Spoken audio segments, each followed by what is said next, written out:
سورہ المائدہ کے اندر بنی اسرائیل کے ان لوگوں کی مذمت کی ہے جو حرام کماتے تھے اور حرام کھاتے تھے اور اپنی اولادوں کو حرام کھلاتے تھے۔ آج دیکھیں نا کیا صورتحال ہے ہمارے معاشرے میں، حلال اور حرام کی تمیز ہی ختم ہو گئی ہے۔ ایک ہی انسان نے اپنے ذہنوں کے اوپر ایک ہی بات سوار کر لی ہے، جی گزارا نہیں ہوتا۔ جتنے وسائل آج کل ہے، کیا آج سے 50 سال 100 سال پہلے لوگوں کے پاس وہ وسائل تھے؟ نہیں تھے۔ گزارا نہیں ہوتا جی بھئی، گزارا حلال اگر کماؤ گے، حلال کھاؤ گے تو اللہ پاک آپ کے لیے ایسے اسباب مہیا کرے گا کہ آپ معاشی تنگ دستی سے باہر نکل آئیں گے۔ اللہ پاک نے بنی اسرائیل کے ان لوگوں کی مذمت کی جو رزق حرام کماتے تھے اور رزق حرام کھاتے تھے۔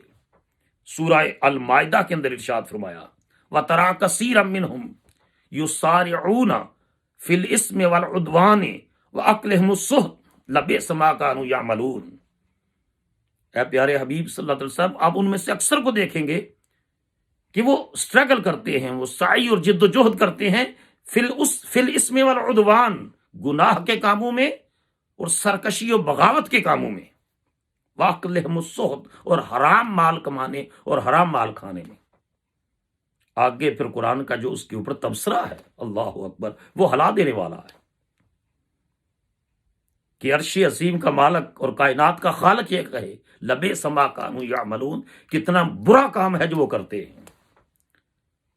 گناہ کے کاموں کی طرف، برائی کی طرف اور رزق حرام کمانے کے لیے وہ سٹرگل کرتے ہیں، لوٹ مار کرتے ہیں، غصب کرتے ہیں، لوگوں کی زمینوں پر قبضے کرتے ہیں، پیسے لے کر ناجائز کام کرتے ہیں، رشوت سے کام چلاتے ہیں۔ آج جتنی بیوروکریسی ہے، الا ماشاء اللہ، اس کی کیا صورتحال ہے۔ ان کی کوٹھیاں اور کاریں دیکھیں اور ان کے معاملات دیکھیں تو آپ کو اندازہ ہو جائے گا کہ یہ پیسہ کہاں سے آیا۔ اور یہ جملہ ذہن میں رکھ لیں، یہ جتنے بھی دنیاوی یونیورسٹیز سے ہائیلی کوالیفائڈ لوگ ہیں، کوئی ہارورڈ سے پڑھا ہوا ہے، کوئی آکسفورڈ سے پڑھا ہے، کوئی کیمبرج سے پڑھا ہے، یہ جتنا پاناما اور کرپشن کے کیسز ہیں انہی کے اوپر ہے۔ یہ جو امام، جو خطیب، جو دین کا طالب علم یا دین کا داعی، مبلغ، مدرس دین کا کام کرتا ہے، اس کا نام بھی کہیں پاناما اور کرپشن سکینڈل میں آیا۔ ان کے سورسز آف انکم جو ہیں، اللہ پاک کیا ان سے ان کے بچے نہیں پال رہا؟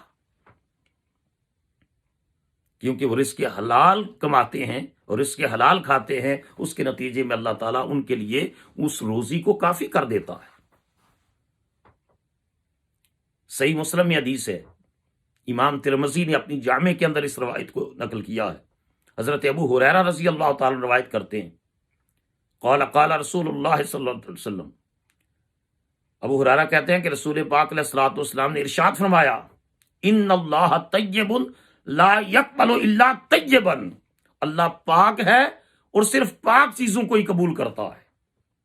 مال حرام کی چیریٹی اور صدقہ بھی اللہ قبول نہیں کرتا، کہ ایک شخص لوگوں کی زمین اتھیا کر اس کو بیچ کر مسجد بناتا ہے یا مدرسہ کو دیتا ہے یا کسی چیریٹی کو دیتا ہے، تو رزق حرام کی چیریٹی، صدقہ، خیرات، زکوٰۃ، اللہ اس کو دھتکار دیتا ہے، ریجیکٹ کر دیتا ہے، کیونکہ مصطفیٰ کریم نے فرمایا اللہ پاک ہے اور صرف پاک چیزوں کو قبول کرتا ہے۔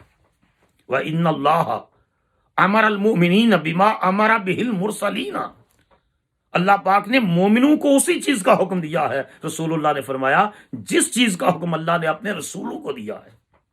چوزن پیپل امنگس ہیومینٹی، انسانیت کے درمیان جو چنے ہوئے لوگ ہیں، اس کے رسول چوزن پیپل ہیں، ان کو جس بات کا اللہ پاک نے حکم دیا، ایڈوائز کیا، ایڈریس کیا، ایگزیکٹلی وہی ایڈریس کیا اللہ پاک نے اہل ایمان کو، کہ اگر تم اللہ پر ایمان رکھتے ہو تو پھر حرام کی کمائی سے بچو گے، حرام کھانے سے بچو گے، اپنے بچوں کو حرام کھلانے سے بچو گے۔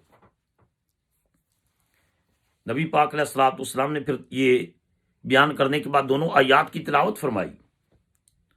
ابو ہریرہ کہتے ہیں کہ ثم ذکر الرجل یطیل السفر پھر نبی پاک علیہ الصلوۃ والسلام نے ایک شخص کا واقعہ بیان کیا، ایک مسافر کا، یطیل السفر، جو لمبا سفر کرتا ہے.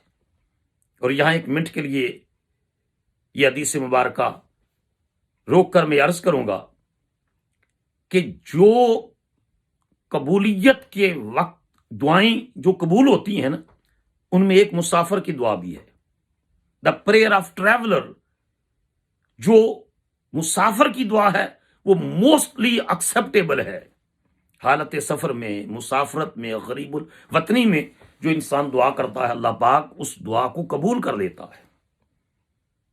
حالت اضطرار کی دعا کو قبول کرتا ہے، مریض کی دعا کو قبول کرتا ہے، ماں باپ کی اولاد کے حق میں دعا کو قبول کرتا ہے. یہ ایک سیپریٹ ایک جو ہے وہ ٹاپک ہے، اس کے اوپر میں کبھی کوئی ایک اور لیکچر ریکارڈ کرواؤں گا.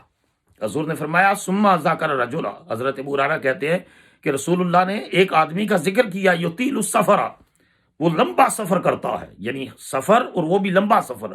اشعث اغبرا، اس کے بال بکھرے ہیں، پراگندہ ہیں، گرد آلود ہیں. یمد یدی الی السماء، وہ اپنے ہاتھوں کو آسمان کی طرف اٹھاتا ہے، دستے دعا اللہ کی بارگاہ میں بلند کرتا ہے. یمد یدی الی السماء، آسمان کی طرف ہاتھ اٹھا رہا ہے، بلند کر رہا ہے، اور کہتا ہے یا ربی یا ربی یا رب، اے اللہ میری اس دعا کو قبول کر. لیکن حالت یہ ہے مطعمہ حرام، اس نے جو لباس پہنا ہے وہ حرام کے کپڑوں کا حرام کے پیسوں کا پہنا ہے. وَمَطْعَمُهُ حرام، اور اس کے پیٹ میں جو لقمہ گیا ہے وہ حرام کے پیسوں کا گیا ہے. وَمَشْرَبُهُ حرام، اور اس نے جو پانی پیا ہے، جو جوس پیا ہے، جو اس نے جو ہے وہ کوئی بھی ڈرنک لیا ہے، وہ حرام کے پیسوں کا ہے. نبی پاک علیہ الصلوۃ والسلام نے فرمایا کہ وہ دعائیں کر رہا ہے اور حالت سفر میں ہے، تو مطلب یہ ہے کہ چاہیے تو یہ کہ اس کی دعا فوراً قبول ہو، لیکن اس کا لباس حرام کی کمائی کا ہے، اس کا کھانا حرام کی کمائی کا ہے، اس کا مشروب حرام کی کمائی کا ہے. مصطفیٰ کریم علیہ الصلوۃ والسلام نے فرمایا فَأَنَّىٰ يُسْتَجَابُ لَهُ، پھر اللہ کیوں کر اس کی دعا قبول کرے گا؟ اللہ کیسے اس کی دعا کو قبول کرے گا کہ جس کے پیٹ میں لقمہ حرام کا گیا ہے، جس نے مشروب حرام کا پیا ہے، اور جس نے لباس حرام کی کمائی کا پہنا ہے، وہ جتنی بھی دعائیں کرتا رہے اللہ کی بارگاہ میں، اللہ کو اس کی دعاؤں کی کیا پرواہ ہے؟ تو اللہ پاک نے عمل صالح یا دعا اس سے قبل لقمہ حلال اس کی شرط رکھ دی کہ حلال کماؤ گے، حلال کھاؤ گے، اس کے نتیجے میں اللہ تعالیٰ تمہارے اعمال بھی قبول کرے گا، اور اللہ پاک تمہاری دعاؤں کو قبولیت کا شرف بھی عطا فرمائے گا.